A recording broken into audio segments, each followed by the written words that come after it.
Hello guys, hello mga palangga. Subong nagluto ako sang garlic butter strip o urang or prawn. Amo na siya.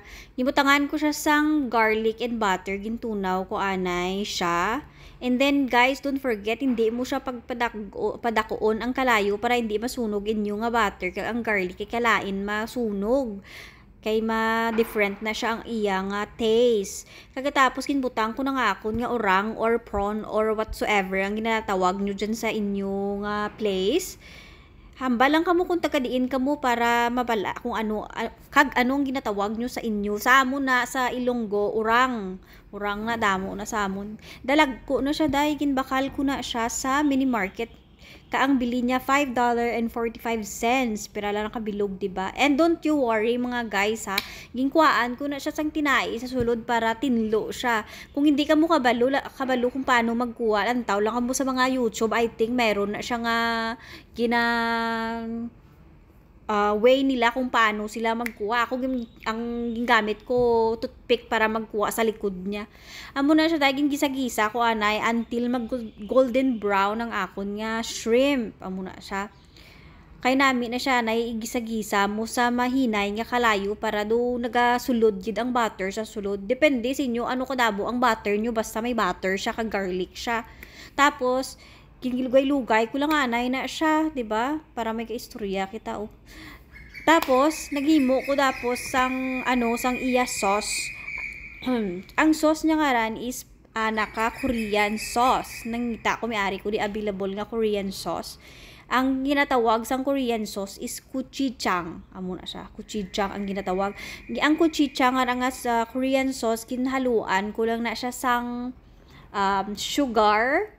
Tapos, ang chili sauce ng Korean, kag ang patis, na amo na siya gwa niya.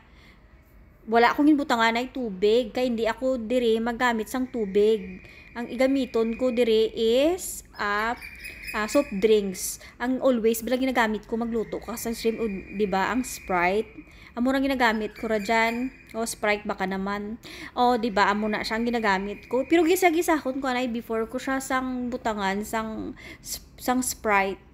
Tapos, amo na sa pagbutang ko sang Sprite, ginbutangan ko man na siya sang chili flakes para may medyo kahang-kahang.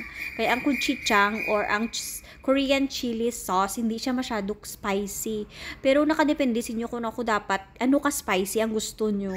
Pwede nyo man butangan na siya sang chili paddy kung gusto nyo pagid mag very spicy. Mas manamit pagid ko kuno na kung may crab or green shell.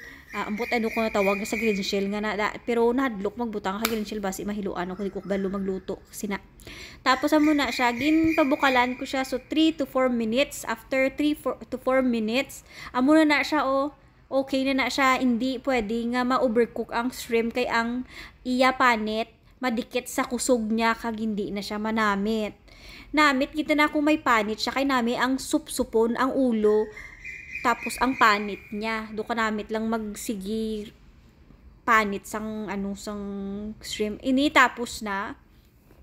Subong ako lang na ako lang makaon kay ako lang diri isa sa balay and then I decided to cook shrimp, 'di ba? Kanamit lang. Pero sa 25 maluto ako ni lutuan ko akon utod kang akon partner kung sino man ang magpakita sa Sunday sa 25 sa Monday makakaon sang akon luto char. Amo na ang akon nga sudan subong is garlic butters prawn or shrimp. Basta amo na. Pagkatapos karan i-designan mo pa naman para nami ang presentation naton sa pagluto, di ba ara? Tingnan mo butangan mo na parsley, corianders, whatsoever o long spring onion whatsoever para mag-design lang. Ganyan ang akon.